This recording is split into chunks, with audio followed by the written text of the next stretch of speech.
မောင်မမရှင်းပြနေရလေမောင်ရဲ့ ရှင်းပြမနေပါနဲ့ငါတို့ကဘလုံးမှမဖြစ်နိုင်တော့ ဘာဖြစ်နေရလဲမောင်ရဘာလို့ကိစ္စတေးသေးလေးကိုကြီးအောင်လုပ်နေရလဲမမညီမလေးနေမကောင်းလို့မောင်နဲ့ချိန်ထားတာမလာနိုင်တာလို့ပြောပြီးပြီမလားအရေးကြီးကိစ္စတောင်မရှိမမဘယ်တော့ဒီလိုဖြစ်ဖို့လို့လဲ တော်ပါပြီရှေ့လည်းမဆက်ချင်တော့သလိုဆက်လည်းမပတ်သက်ချင်တော့ဘူး မောင်အဲ့လောက်ပဲလွယ်ရလားလမ်းခွဲရဲဆိုတာမင်းတို့အဲ့လောက်ပဲလွယ်ရလားဟမ်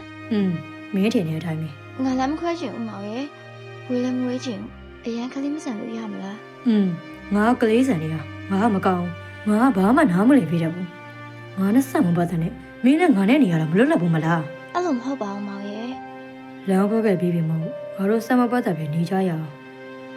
မင်းငါထက်ကောင်းတဲ့သူကိုတွေ့မှာပါ မောင်နေရမှာငါဘသူ့ကိုမအစားမထိုးနိုင်ဘူး ဒီတော့တွင်ငါစိုးခဲ့ပြီးရရင်တေးခံပြီးကြလို့ကျေးဇူးတင်ပါတယ် မောင်ရဲ့မမတောင်းမှပါလေကွာထောင်သွားပါနဲ့လား ခွင့်ပြုပါဦး မောင်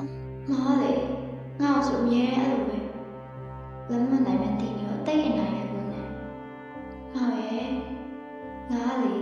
မင်းတို့ဆိုရအောင်ရှုံးပေးထားပြီးသားပါမာနရဲ့တစ်ဆက်လေးမှမရှိရတဲ့တောင်းပန်ခဲ့လို့ပဲဒါမဲ့မင်းဘက်ကအမြဲတမ်းခွဲချင်နေကြရဘာလို့လဲကိစ္စတည်တည်ကြီးအဆက်စိတ်ဆူစိတ်ကောက်ရတဲ့မောင်ကလေးဆိုပြီးဘယ်မျိုးသမီးလဲမမတော့တိခတ်ပေးနိုင်မှာလဲမောင်ရဲ့